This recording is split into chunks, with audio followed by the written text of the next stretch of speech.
سامعین سے گزارش کی جاتی ہے کہ ہمارے دونوں چینلز کے پلیٹ فارم سے جتنی بھی آڈیو بکس کی ریکارڈنگ کمپلیٹ ہو چکی ہے اسے خود بھی سنیں اور زیادہ سے زیادہ شیئر کرنے کی کوشش کریں، اور ہمارے سوشل میڈیا پلیٹ فارم کے لنکس ڈسکرپشن میں دیے گئے ہیں، ہمیں سبسکرائب اور فالو ضرور کریں تاکہ آپ کو ضروری اپڈیٹس ملتے رہیں، اور ہماری ٹیم کی فنانشیل سپورٹ کے لیے پیٹریون کے لنک ضرور چیک کریں۔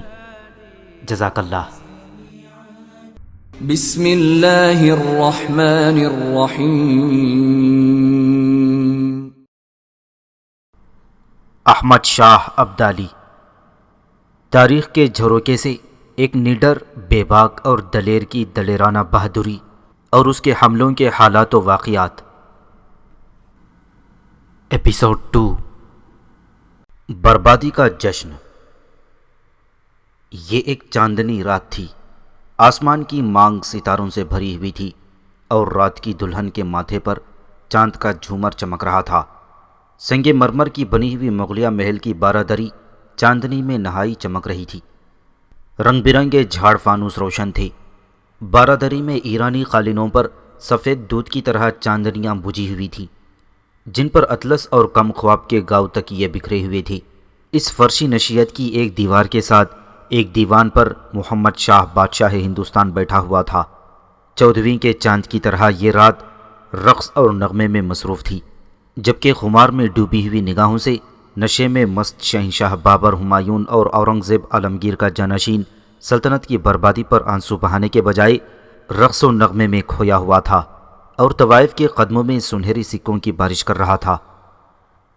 وہ اس حقیقت کو نظر انداز کر چکا تھا کہ صرف چند ماہ قبل ہی نادر شاہ اس کے اسلاف کا جمع شدہ خزانہ لوٹ کر اور دہلی کی رعایا کا قتل عام کر کے سلطنت مغلیہ کا سہاگ اجاڑ چکا ہے۔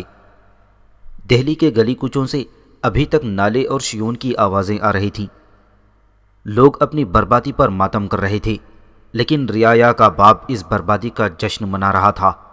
اس کے پہلو میں حرم کی نہایت خوبصورت عورتیں موجود تھیں۔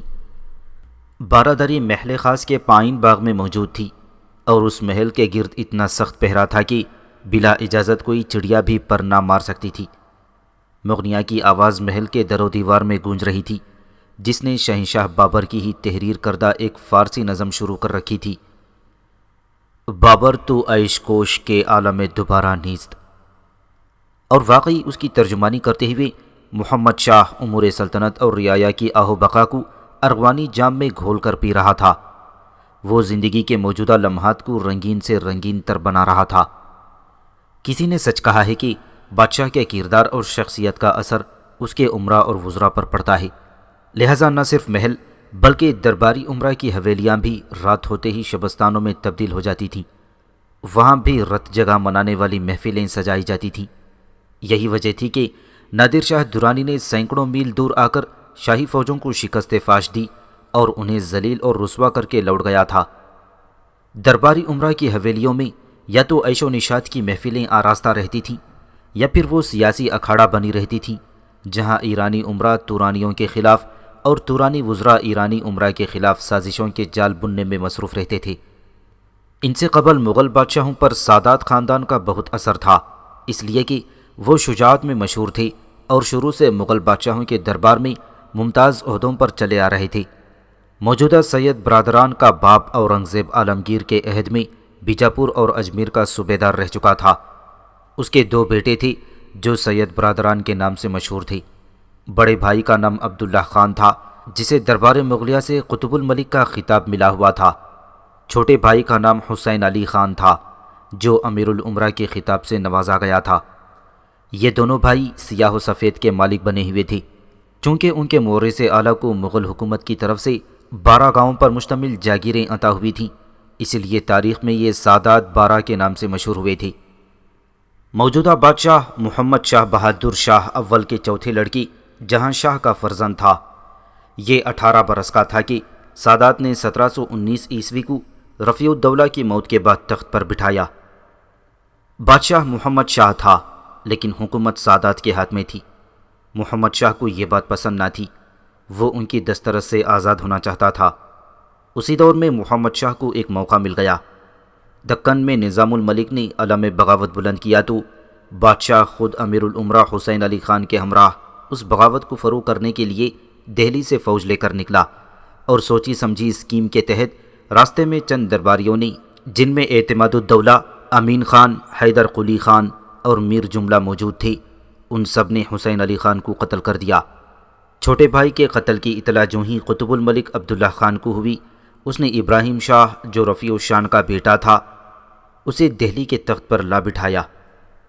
محمد شاہ فوج لے کر واپس آ گیا اور دریائے جمنا کے کنارے شاہپور کے قریب دونوں فوجوں میں تصادم ہوا۔ گھمسان کی جنگ ہوئی۔ بلاخر فاتح و نصرت نے محمد شاہ کے قدم چومی اور اس نے قطب الملک عبداللہ خان کو گرفتار کر لیا اور دوبارہ تخت پر قبضہ کر لیا۔ بعد میں عبداللہ خان کو قید میں زہر دے کر ہلاک کر دیا گیا، اور یوں سادات 12 کا اقتدار ختم ہوا۔ ان کے بعد محمد شاہ نے قمر الدین کو، جو اورنگزیب کی وفات کے بعد بیجاپور کا صوبیدار تھا اور جسے سادات نے مالوا کا گورنر مقرر کیا تھا، اسے نظام الملک کا خطاب دے کر 1722 عیسوی کو وزیر اعظم مقرر کیا۔ سادات کے بعد دربار میں ایرانی جماعت برسر اقتدار آ چکی تھی۔ نظام الملک نے مغلیہ عظمت کے گرتے ہوئے ستونوں کو سہارا دینے کی بہت کوشش کی، مگر اس کے راستے میں قدم قدم پر مشکلات تھیں جو توران برسر اقتدار عمرہ کی پیدا کردہ تھیں۔ دوسری طرف محمد شاہ بادشاہ تھا جسے عیش و نشاط سے ہی فرصت نہ تھی۔ جب اس کی مخلصانہ کوشش اصلاحی اقدامات بے سود ثابت ہوئے تو وہ درباری ماحول سے بددل ہو گیا، اور اس نے 1724 عیسوی کو دربار دکن کی راہ لی، جہاں وہ خود مختار تھا۔ صرف خطبہ اور سکے میں بادشاہ کا نام لیا جاتا تھا۔ اب نظام الملک کے بعد انتظام مملکت میں دوبارہ انتشار پھیل گیا۔ وقت سے فائدہ اٹھاتے ہوئے مرہٹوں نے دریائے نرمدا کو عبور کر کے شمالی علاقے کو تاخت و تاراج کرنا شروع کر دیا تھا۔ انہوں نے مالوا اور گجرات میں مستقل قدم جمانے شروع کر دیے، یہاں تک کہ مرہٹا سردار باجی راؤ پیشوا دہلی تک بڑھ گیا تھا۔ بلاخر محمد شاہ نے دوبارہ 1737 عیسوی میں نظام الملک کو بلا کر وزیر اعظم مقرر کر دیا، لیکن باوجود کوشش کے بھی نظام الملک مرہٹوں کو مالوا سے نکالنے میں ناکام رہا۔ یہ جنگ ابھی جاری تھی کہ نادر شاہ نے حملہ کر کے قصر حکومت کو متزلزل کر دیا تھا۔ نظام الملک یاس اور نا امیدی کا زخم کھا کر ٹوٹے ہوئے دل کے ساتھ دوبارہ دکن چلا گیا۔ ایک خواب، ایک حقیقت۔ ہندوستان سے حاصل کی ہوئی دولت کے ساتھ نادر شاہ نے کابل میں بڑے شاندار محلات، شاہی عمارتیں اور رعایا کے لیے خوبصورت باغات بنوائی، جس کے لیے وہ ہندوستان سے واپسی پر اعلیٰ ترین معمار اور کاریگر ساتھ لایا تھا۔ اس نے رعایا کی خوشحالی کے لیے جدید قسم کی اصلاحات کی، کسانوں کو زیادہ سے زیادہ مراعات سے نوازا، ملکی ٹیکسوں میں کمی کی، حکومت کا خزانہ بھرا ہوا تھا۔ ان تمام رعایتوں کی وجہ سے عوام میں خوشحالی پھیل گئی۔ تمام سلطنت کے عوام و خاص خوش تھے، لیکن نادر شاہ کو ایک فکر ضرور کھائی جا رہی تھی۔ جس سلطنت کو اس نے خون پلا کر قائم کیا تھا اور جس کی وسعت کابل اور قندھار سے لے کر ہندوستان میں پنجاب تک پھیل گئی تھی، اس کی زندگی کے بعد اس کے جانشین شہزادے بہادر شاہ میں یہ قابلیت موجود نہ تھی کہ اسے قائم رکھ سکے۔ وہ شمشیر و سنان سے زیادہ خوبصورت عورتوں اور عیش و عشرت کا شوقین تھا، اور اس میں نہ تو حکمت عملی اور نہ ہی جنگی فراست اور سیاست موجود تھی جو ایک فرما رواں میں ہونی چاہیے۔ وہ اپنی خوابگاہ میں کافی رات گئے تک ٹہلتا رہا اور بالآخر تھک کر آرام کرنے کے لیے اپنے بستر پر دراز ہو گیا۔ مثل مشہور ہے، نیند سولی پر بھی آ جاتی ہے۔ بالآخر نادر شاہ کو بھی نیند نے اپنی آغوش میں ہی لے لیا اور وہ سو گیا۔ سوتے میں اس نے خواب میں دیکھا قندھار کی طرف سے ایک سرخ آندھی اٹھی اور دیکھتے ہی دیکھتے کابل پر چھا گئی۔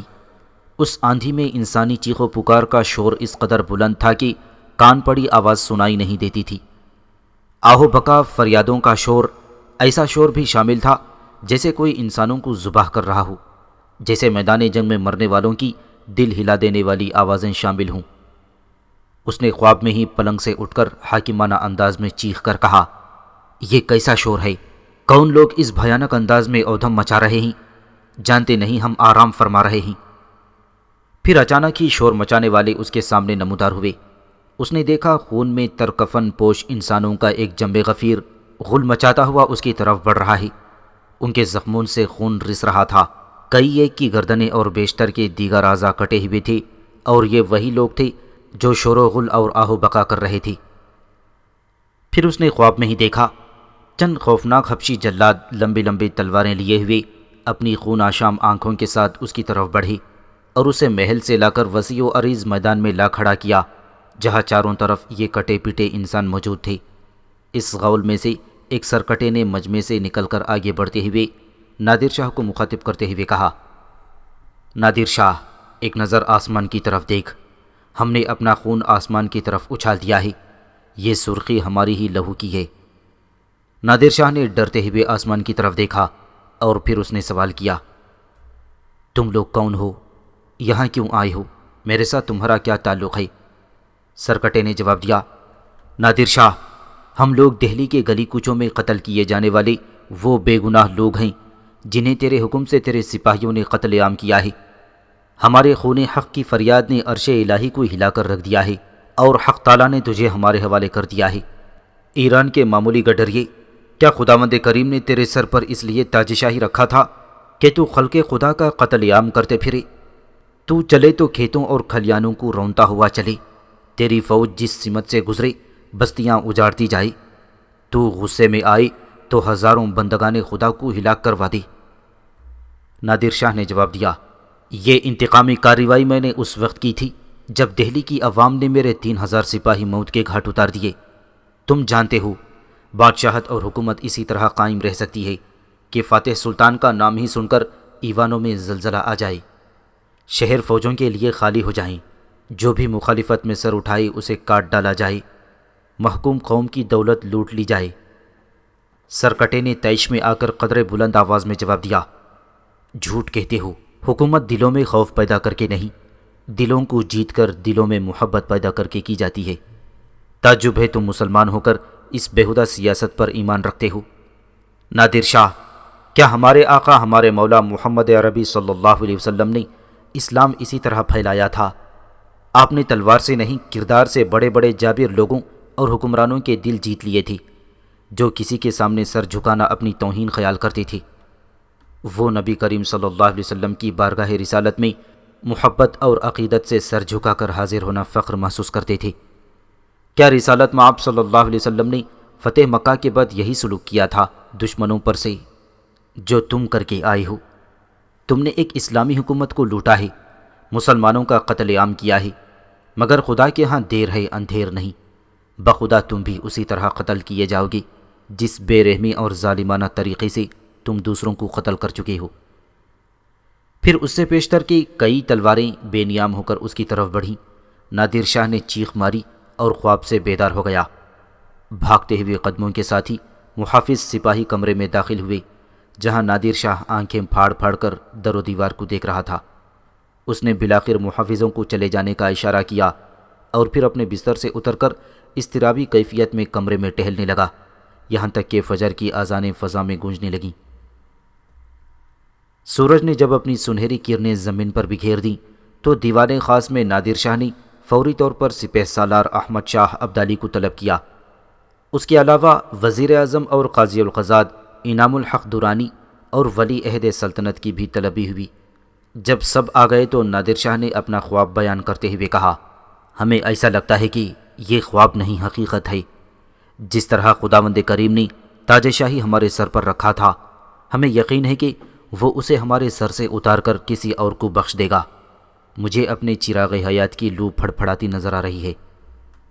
سب سے پہلے قاضی صاحب نے مؤدبانہ عرض کیا، سلطان معظم، صرف انبیاء علیہم السلام یا پھر ولیوں کے خواب سچ ہوتے ہیں، عام دنیا داروں کے خواب تو ان کے لاشعور میں موجود کسی واقعے کی وجہ سے عالم وجود میں آتے ہیں۔ تعجب ہے ایک عاقل اور بہادر سلطان صرف خواب کی وجہ سے اتنا پریشان دکھائی دے رہا ہے، جس کی شجاعت کی داستانیں کابل سے لے کر ہندوستان تک پھیلی ہوئی ہیں۔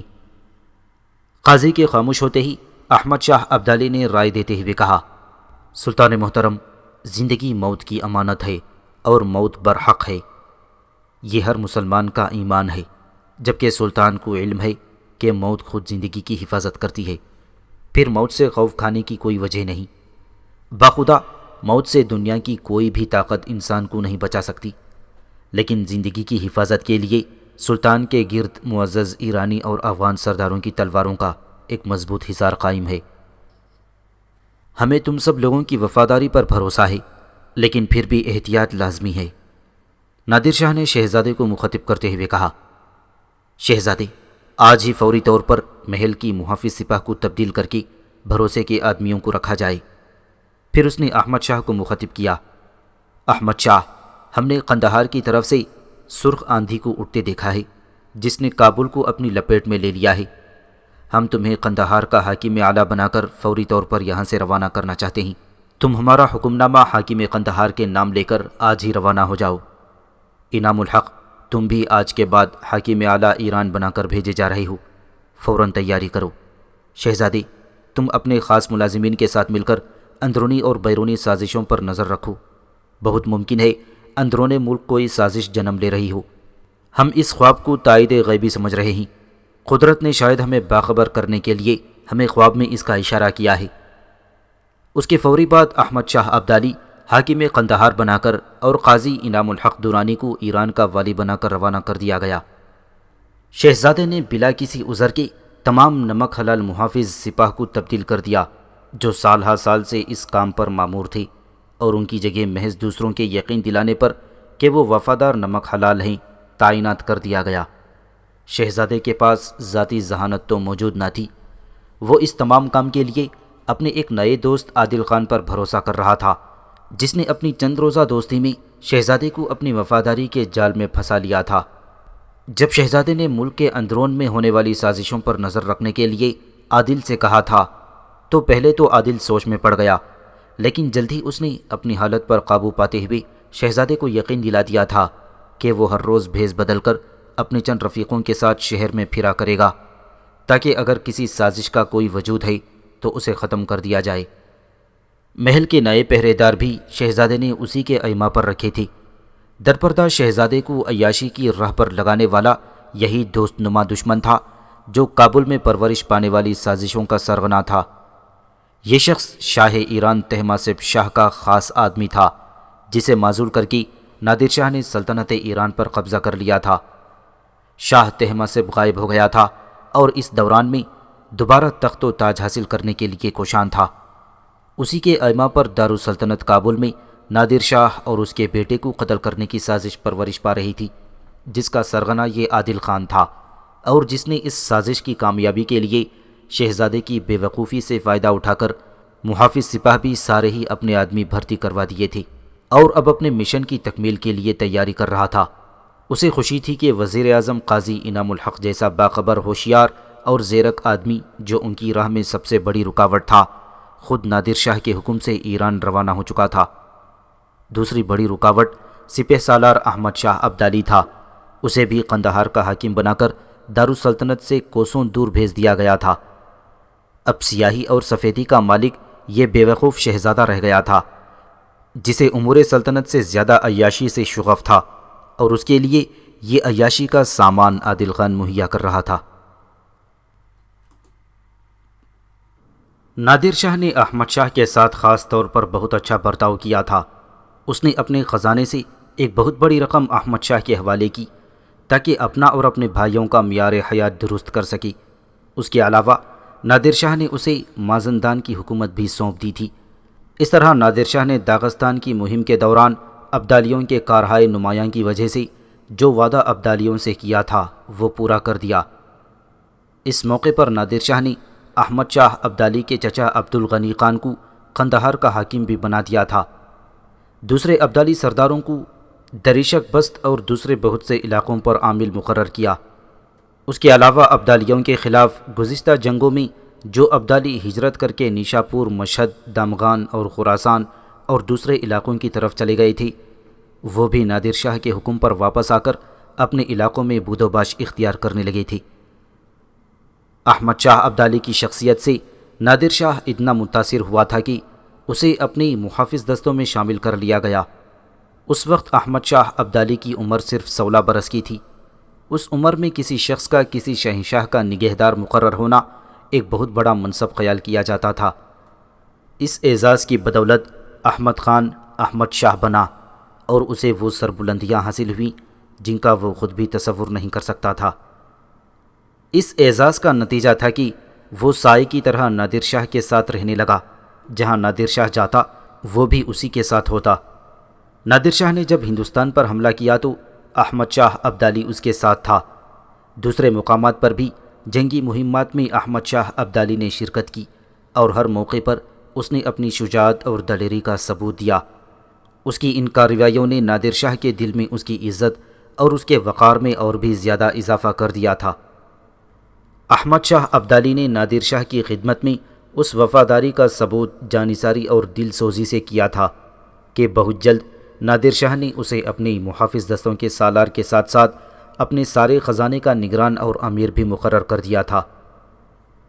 احمد شاہ ابدالی کی خوبیوں اور صفات سے نادر شاہ اس درجے متاثر ہوا کہ اس نے کئی بار بھرے دربار میں اپنے عمرہ اور سلطنت کے دوسرے سرکردہ لوگوں اور سرداروں کے سامنے بغیر کسی جھجک کے صاف اور شفاف الفاظ میں احمد شاہ کو خراج تحسین پیش کیا۔ اس نے اپنے سرداروں پر یہ بھی انکشاف کیا کہ ایران، خراسان اور ہندوستان کے کسی مقام پر بھی اتنا ذہین اور صلاحیتوں سے بھرپور وفادار اور بہادر جوان اسے نہیں مل سکا۔ اس کے بعد نادر شاہ نے احمد شاہ کے مرتبے اور عزت میں اور اضافہ کیا۔ پہلے وہ اس کے محافظ دستوں کا سالار تھا، پھر خزانے کا محافظ بنا، اور اب نادر شاہ نے اسے اپنے شاہی حرم سرا کا ایک طرح سے محافظ بھی مقرر کر دیا تھا۔ نادر شاہ جب ہندوستان میں حملہ آور ہوا اور ہندوستان کے بادشاہ محمد شاہ کو اپنے سامنے زیر کر لیا اور دہلی کے شاہی قلعے پر قابض ہو گیا تو وہاں بھی احمد شاہ کی قدر و قیمت، اس کی عزت اور وقار میں اضافہ ہوا۔ ہندوستان کے بادشاہ محمد شاہ کا وزیر ایک شخص نظام الملک تھا۔ وہ پہلے دکن کا حاکم ہوا کرتا تھا۔ نادر شاہ نے جب دہلی کو فتح کیا تو احمد شاہ ابدالی بھی اس کے پاس تھا۔ کہتے ہیں یہ نظام الملک بڑا قیافہ شناس تھا۔ جس وقت اس نے احمد شاہ کو پہلی بار دیکھا، اس وقت احمد شاہ ابدالی دیوان عام کے پاس دروازے کے قریب بیٹھا ہوا تھا۔ نظام الملک نے اسے دیکھتے ہی اس کے متعلق کہا، اس نوجوان میں بزرگی اور عظمت کے آثار دکھائی دیتے ہیں، اس لیے میں پیشن گوئی کرتا ہوں کہ یہ نوجوان ایک روز ضرور تخت شاہی پر رونق افروز ہوگا۔ ایران کا بادشاہ نادر شاہ بھی نظام الملک کے کمال قیافہ شناسی سے بہت اچھی طرح واقف تھا۔ نظام الملک کے الفاظ نادر شاہ تک بھی پہنچ گئے، لہٰذا اس نے فوراً احمد شاہ کو اپنے حضور میں طلب کیا۔ احمد شاہ جب اس کے سامنے گیا تو نادر شاہ نے اپنی پیٹی سے خنجر نکالا اور اس کے کان میں خنجر کی نوک چبھوتے ہوئے چرکا لگایا اور کہنے لگا، جب تم بادشاہ بنو گے تو یہ چرکا تمہیں میری یاد دلائے گا۔ مورخین اس کے علاوہ بھی احمد شاہ ابدالی کے متعلق ایک واقعہ لکھتے ہیں۔ کہتے ہیں کہ ایک روز نادر شاہ اپنے طلائی تخت پر رونق افروز تھا اور موسم کی خوشگواریوں سے لطف اندوز ہو رہا تھا، یہاں تک کہ اس نے احمد شاہ ابدالی کو بلایا۔ احمد شاہ آیا اور سراپا ادب بن کر اس کے سامنے کھڑا ہو گیا۔ نادر شاہ نے اسے حکم دیا، آگے آؤ۔ احمد شاہ قریب ہوا تو نادر شاہ نے اسے مخاطب ہوتے ہوئے کہا، اور قریب آؤ۔ احمد شاہ نادر شاہ کے ادب اور جلال و احترام کو پورے طور پر ملحوظ رکھتا ہوا اور قریب ہوا تو نادر شاہ نے ایک نظر اس پر ڈالی اور کہنے لگا، احمد خان، یاد رکھو میرے بعد جب بادشاہت تمہارے ہاتھ آئے گی تو تمہارا یہ فرض ہے کہ نادر شاہ کی اولاد کے ساتھ زیادہ لطف اور مہربانی کا برتاؤ کرنا۔ احمد خان نے مؤدب ہو کر جواب دیا، میری تمنا تو یہ ہے کہ آپ پر قربان ہو جاؤں، مگر اعلیٰ حضرت مجھے قتل کرنا چاہتے ہیں تو میں حاضر ہوں، میرا سر حاضر ہے، ورنہ اس طرح کے ارشادات کا مطلب اور سبب کیا ہے؟ جواب میں نادر شاہ نے کہا، میں اچھی طرح محسوس کرتا ہوں کہ تم ایک دن بادشاہ بنو گے، اور میں پھر کہتا ہوں کہ میری اولاد کے ساتھ سب سے زیادہ اطاعت اور عنایت کا برتاؤ کرنا۔ نادر شاہ کے بعد احمد شاہ ابدالی نے نادر شاہ کی اس وصیت پر پوری راست بازی اور صداقت کے ساتھ عمل کیا۔ جب وہ تخت حکومت پر جلوہ افروز ہوا تو پوری وفاداری کے ساتھ اس نے نادر شاہ کے الفاظ کا احترام کیا۔ اس نے نادر شاہ کے جانشین اور پوتے شاہ رخ کی پوری مدد کی۔ اس طرح احمد شاہ ابدالی کے بیٹے تیمور نے شاہ رخ کے بیٹوں کی ہر طرح سے مدد کی اور انہیں جیل سے نکال کر آزاد کیا۔ احمد شاہ ابدالی کے بیٹے تیمور کے اس برتاؤ سے نادر شاہ کے اہل خانہ ایسے خوش ہوئے کہ انہوں نے اپنی ایک لڑکی اس سے بیاہ دی تھی۔ ان واقعات کے بعد نادر شاہ کی حالت ایکسر ہی تبدیل ہو گئی۔ وہ شک اور وہم کی بیماری میں مبتلا ہو گیا۔ بات بات پر بھڑک جانا اور اپنے مقربین بارگاہ تک کو معقوب قرار دے کر انہیں لرزہ خیز اذیتوں اور تکلیفوں کا نشانہ بنانا، اس طرز عمل سے وفاداروں کے قدم بھی ڈگمگا گئے تھے اور ان میں بھی باغیانہ جذبات پیدا ہو گئے۔ اس چیز نے نادر شاہ کو اور زیادہ مشتعل کر دیا اور وہ ذرا ذرا سے شبہ پر قتل و ہلاکت کا بازار گرم کرنے لگا۔ یہ ایک تاریک رات تھی۔ آسمان سے چاند اور ستارے سیاہ گھٹاؤں کا لبادہ اوڑھ کر منظر عام سے غائب ہو چکے تھے۔ رات کی تاریکی میں ہاتھ کو ہاتھ سجھائی نہ دے رہا تھا۔ رات کے سناٹے میں دور دور تک کتوں کے رونے کی بھیانک آوازیں سنائی دے رہی تھیں۔ پہلے ہوا میں تیزی پیدا ہوئی جس نے آندھی کی صورت اختیار کر لی۔ اس آندھی کی وجہ سے شاہی محل کے کئی فانوس آپس میں ٹکرا کر چکنا چور ہو گئے۔ کئی ایک تیز اور تند ہوا کی پھونکوں سے بجھ گئے تھے، لیکن آدھی رات کے وقت محل کے مکین لمبی تانے سو رہے تھے۔ صرف وہ محافظ جاگ رہے تھے جن کو اطلاع مل چکی تھی کہ آج اس سازش کو عملی جامہ پہنانے کا وقت ہے جو پچھلے کئی ہفتوں سے تیار ہو رہی تھی اور جن کے لیے انہیں یہاں پہنچایا گیا تھا۔ بظاہر محافظ بنا کر آج کی رات بھی شہزادہ اپنی دلہن کو جھوٹ موٹ کی کوئی داستان سنا کر محل سے غائب تھا اور ایک سجی ہوئی حویلی میں اپنا شبستان سجائے ہوئے تھا جہاں ایک حور شمائل اسے ارغوانی جام پر جام پیش کر رہی تھی، اور یہ شراب شہزادے کو ہوش و حواس سے بیگانہ بنا چکی تھی اور اس نے اپنا آپ اس حور شمائل کی گود میں ڈال دیا تھا۔ اس زرخرید عورت نے جو ناگن کی طرح خوبصورت اور خطرناک تھی اور جو ایک بھاری رقم معاوضے کے طور پر وصول کر چکی تھی، اپنا چمکدار خنجر اپنی کمر کی پیٹی سے باہر نکالا اور بڑے ہی اطمینان کے ساتھ اس کی دھار کو شہزادے کی شہہ رگ پر پھیر دیا تھا۔ آسمان پر زور سے بجلی کڑکی اور اس کے ساتھ ہی موسلا دھار بارش شروع ہو گئی۔ محل کی دیوار کے کھنگروں میں ایک ساتھ کئی کمندیں آ کر اٹک گئیں۔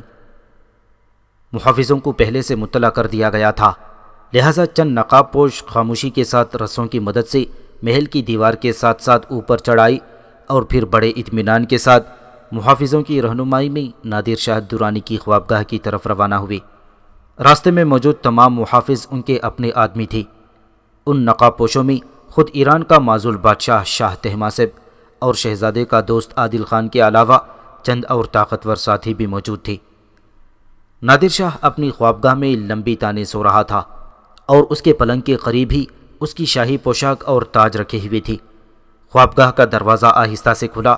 شاہ طہماسب، عادل خان اور ساتھی بے وقوف انداز میں اندر داخل ہوئے کیونکہ انہیں علم تھا کہ رات کے تمام محافظ ان کے زرخرید غلام ہیں۔ انہوں نے اپنے چہروں کو نقاب سے آزاد کر دیا اور جا کر نادر شاہ کے پلنگ کے قریب پہنچ گئے۔ عادل خان نے جوں ہی اپنی کمر کی پیٹی سے خنجر کو نکالا تاکہ ایک ہی وار سے نادر شاہ کا خاتمہ کر دے، شاہ طہماسب نے اسے روک دیا۔ اسی وقت ایک زوردار آواز کے ساتھ بجلی چمکی اور دور کہیں کسی کتے کے رونے کی آواز سنائی دی۔ اس کے ساتھ ہی نادر شاہ کی آنکھ کھل گئی۔ ایک ساتھ کئی تلواریں حرکت میں آ گئیں، لیکن سب کو اشارے سے شاہ طہماسب نے روک دیا تھا۔ نادر شاہ نے حیرت اور خوف کے ملے جلے جذبات کے ساتھ شاہ طہماسب کو دیکھا اور سوال کیا، شاہ طہماسب، ابھی تک تم زندہ ہو؟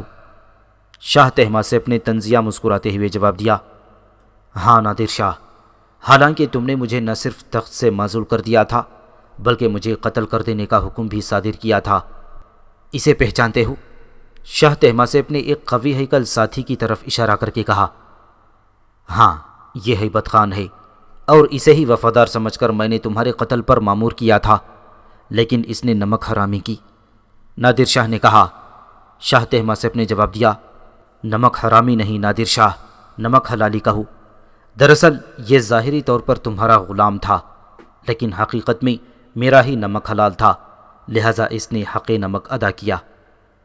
نادر شاہ نے پلنگ سے اٹھے ہوئے غصے سے جواب دیا، کوئی بات نہیں، اب اسے نمک حرامی کی پوری سزا دی جائے گی۔ اور تم شاہ طہماسب، تم آج تک زندہ تھے، یہاں آ کر تم نے دوبارہ اپنی موت کو آواز دی ہے۔ نادر شاہ نے تالی بجائی تو یہاں موجود سب نے قہقہا بلند کیا۔ نادر شاہ نے غصے کے ساتھ دروازے کی طرف دیکھا۔ چند محافظ اندر داخل ہوئے۔ نادر شاہ نے بلند آواز میں حکم دیا، ان سب کو گرفتار کر لو۔ لیکن محافظ اپنی جگہ کھڑے رہے، انہوں نے کوئی حرکت نہ کی۔ تو نادر شاہ جلالت میں آ گیا اور اس نے چیخ کر کہا، میں حکم دیتا ہوں، ان سب کو گرفتار کر لو۔ تمسخر اڑانے والے قہقہے دوبارہ بلند ہوئے۔ لیکن محافظ ٹس سے مس نہ ہوئی تو شاہ طہماسپ نے کہا، نادر شاہ، اس دن کے لیے میں نے برسوں انتظار کیا ہے۔ آج اس محل سے 2 جنازے اٹھیں گے، ایک شاہ افغانستان نادر شاہ کا اور دوسرا ولی عہد سلطنت کا، جس بے وقوف شہزادے کے ہم مشکور ہیں کہ اس نے ہمارا سفر آسان کر دیا اور میرے اس ادنا غلام عادل شاہ کے مشورے پر رات کے تمام محافظ تبدیل کر کے میرے نمک حلال محافظوں کو ان کی جگہ ملازم رکھ لیا اور اپنی سلطنت کے بجائے اپنا شبستان آراستہ کرنے میں وقت ضائع کرتا رہا۔ وہ بے عقل ایک آبرو باختہ حسین عورت کی آغوش میں دم توڑ چکا ہوگا، اور اب تمہاری باری ہے۔ پھر اس سے پہلے کہ نادر شاہ کا ہاتھ دیوار سے ٹنگی تلوار تک پہنچے، ایک ساتھ کئی تلواریں چمکی اور اس کے جسم کے پار ہو گئیں۔ ایک کرراہ کے ساتھ وہ پلنگ سے فرش پر بچھے ہوئے قالین پر گرا اور تڑپنے لگا۔ شاہ طہماسپ نے کوہ نور ہیرا جڑا ہوا تاج اٹھا کر اپنے سر پر رکھ لیا تھا۔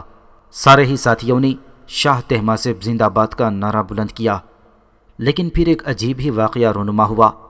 کھلی ہوئی کھڑکی سے کوئی نقاب پوش تیر کی طرح کمرے میں داخل ہوا، اور اس سے پہلے کہ شاہ طہماسپ اور اس کے ساتھی حیرت کے سمندر سے نکلیں، ایک بار پھر تلوار بجلی کی طرح چمکی اور تاج سمیت شاہ طہماسپ کا سر کاٹ کر نادر شاہ کے پاس گرا۔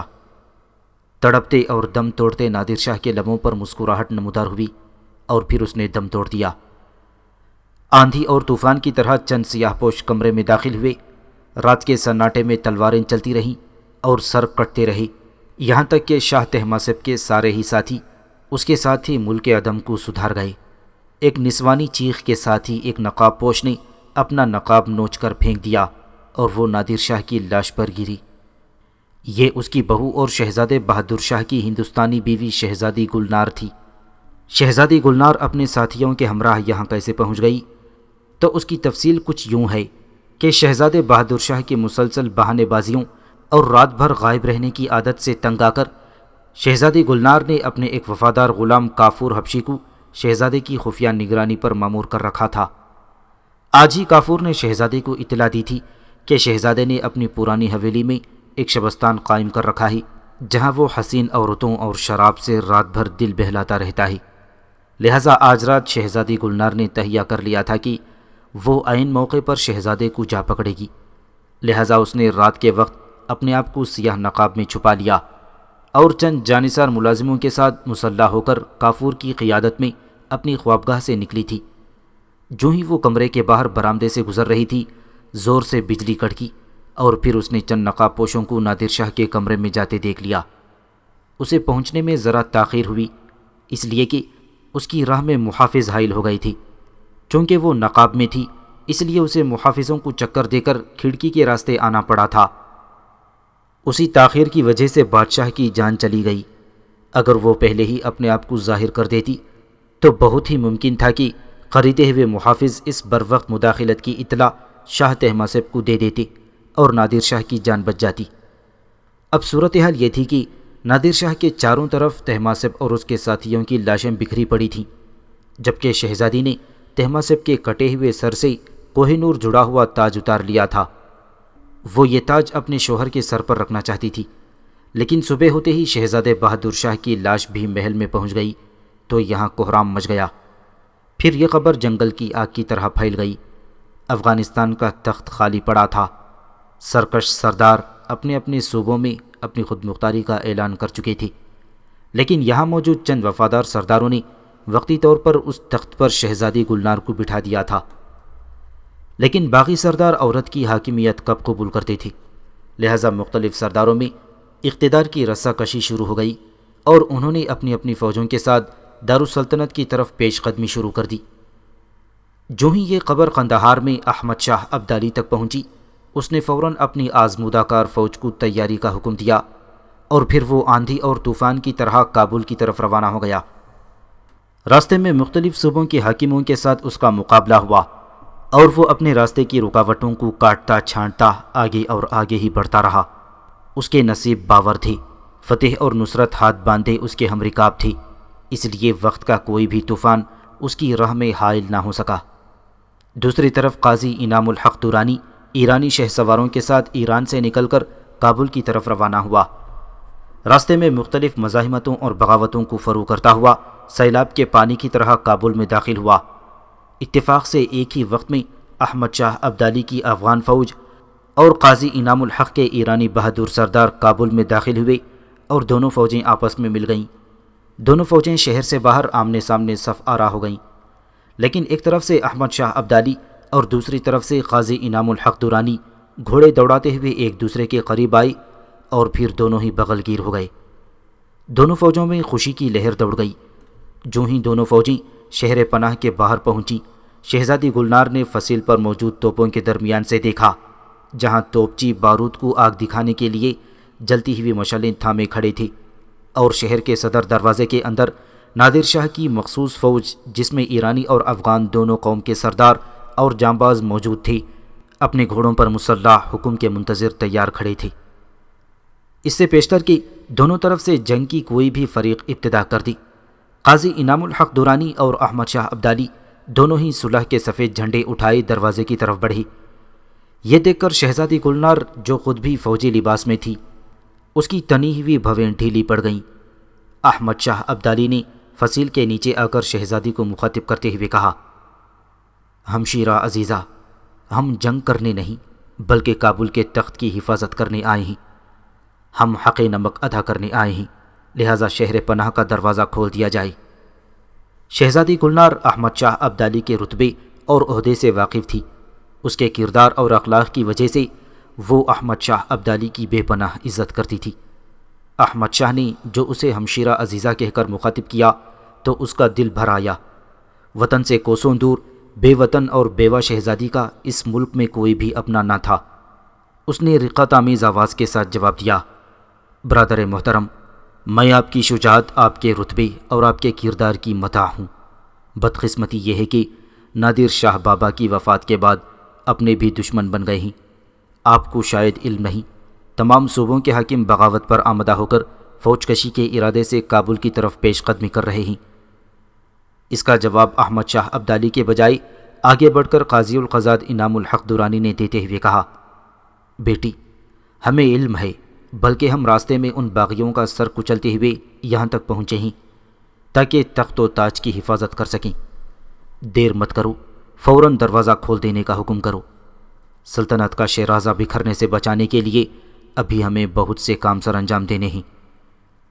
جب ایک نے بہن اور دوسرے نے بیٹی کہہ کر مخاطب کیا تو شہزادی گلنار کے دل میں تمام وسوسے ختم ہو گئے اور اس نے شہر پناہ کا دروازہ کھولنے کا حکم صادر کیا، اور اس طرح احمد شاہ ابدالی اور قاضی انعام الحق کی فوجیں نادر شاہ کے مخصوص فوجی دستوں سے آ ملی تھیں۔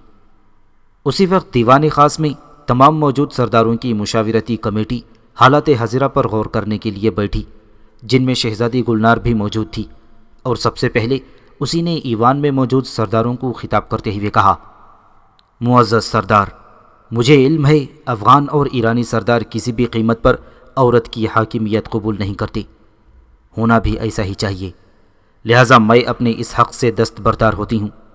میرے بعد صرف دو ہستیاں ایسی ہیں جن پر نادر شاہ بابا کو بھروسہ تھا، اور وہ ہیں محترم قاضی انعام الحق درانی اور برادر محترم احمد شاہ ابدالی۔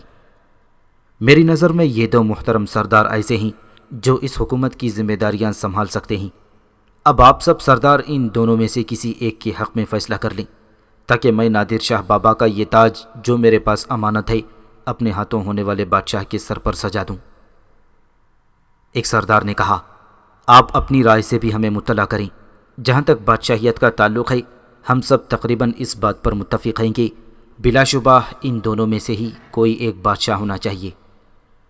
شہزادی گلنار نے انکساری سے جواب دیا، معزز سردار، ان میں سے ایک نے مجھے بیٹی اور دوسرے نے مجھے ہمشیرہ کہا ہے، آپ ہی بتائیں ایک بیٹی اپنے باپ اور بھائی میں سے کس کے حق میں فیصلہ دے سکتی ہے؟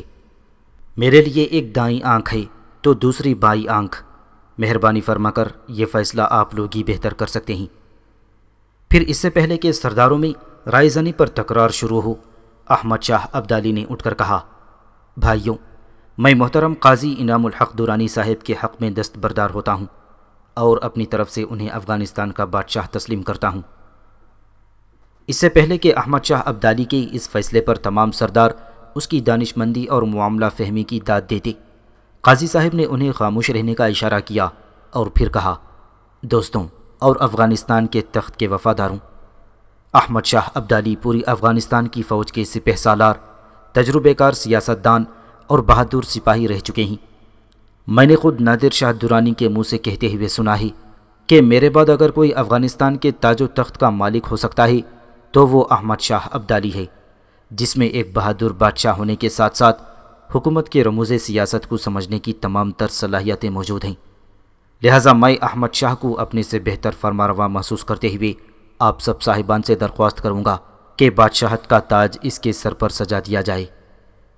سب سرداروں کے متفق ہوتے ہی شہزادی گلنار نے اپنے ہاتھوں سے تاج شاہی اپنے بھائی احمد شاہ ابدالی سب سرداروں کے متفق ہوتے ہی شہزادی گلنار نے اپنے ہاتھوں سے تاج شاہی اپنے بھائی احمد شاہ ابدالی کے سر پر سجا دیا۔